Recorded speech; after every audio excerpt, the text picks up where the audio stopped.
The Colonels faced a tough schedule last year, playing top contenders such as 10th-ranked Oregon and UL Lafayette, who went on to win the New Orleans Bowl. Nicholls got off to a strong 4-2 start, but then faced their most difficult obstacle: injuries. After losing players like Marcus Washington and Davin Bovey, who were not only talented but also team leaders, the Colonels struggled to retain their early momentum, and although they fought hard, the band of brothers were unable to finish the season the way they had hoped. Now, after a fierce offseason of conditioning, the Colonels are anxious to get out on the field and show their worth. Definitely, I can already tell, not just with myself, but with looking at my teammates around me, that those summer workouts and the people that was here and really grinded, we can really tell how we've all taken another step in becoming better. The weight room isn't the only place the Colonels have seen change. Just as the players have been making moves this offseason, so too have the coaches. I adjusted the staff. I put another additional coach on the defensive side of the ball. And so I really believe that's helping. The next thing, too, is I talked to them about what I wanted on defense, too, which is I would like them to get where they're so sound, where they're lined up exactly right, they know their alignment and assignment, but they can contain an offense. Steve Adams is in his second year with the Colonels as safeties coach, but this season will be his first as defensive coordinator. His presence has already had a noticeable impact on the team. So we feel this year we're going to attack it with a different mindset. Coach Adams has helped, simplified a few things, just to free our mind, free our feet, help us play fast, and help us be great this year. The offense is also in a building phase with a stiff competition at a number of positions during the fall. Senior Kalen Henderson won the quarterback battle and will lead a unit that averaged close to 34 points per game last year.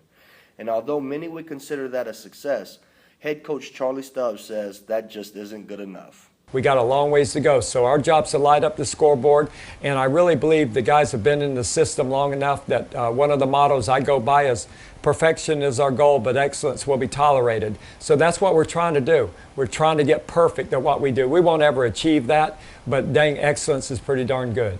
The Colonels face another daunting schedule this year, one that features 3 FBS rivals, including, for the first time in the history of the program, an SEC team. They open up with Air Force of the Mountain West Conference. The very next week, it's off to Fayetteville for a matchup with the Arkansas Razorbacks. The Colonels also have a pair of FCS playoff participants on the docket, along with Division II powerhouse Henderson State. The players that sign here or come here to play football at Nicholls, they all want to be challenged.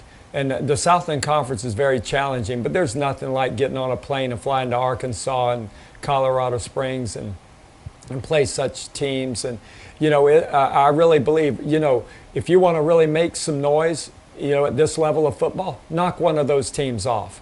But if you just play somebody here and maybe there's a small crowd and all that, you may win, but, I like taking my chances. I like to go out there and let's see if we can do something special before we hit Southland Conference play. With 10 starters and a number of seasoned reserves returning, the Colonels are stacked with experience on both sides of the ball. The senior class includes linebacker Davin Bovey, who was leading the conference in tackles last year before a knee injury forced him out of the final 5 games. Guard Rafe Plaisance is back to anchor the offensive line, while preseason all-conference selection Byron Cobb roams the secondary, and wide receiver Damon Bolt, who was also injured for a portion of last year, assumes a starring role. The team knows it will take more than just sheer talent, though, to get them through the Southland Conference.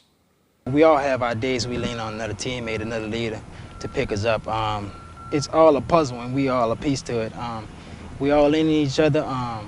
Not one of us is going to be All-American by themselves without the help of another teammate, So I wouldn't say there's one of us who's going to stand out the most. I feel we all going to have our time to shine, and we're going to lead each other at that time also. Once we all start playing for not just ourselves but each other, and I feel like we're starting to, we're just going to keep getting better and better, and I think that's going to carry us to where we want to be in the season. For the Charlie Stubbs Show, I'm Jansen Verdam.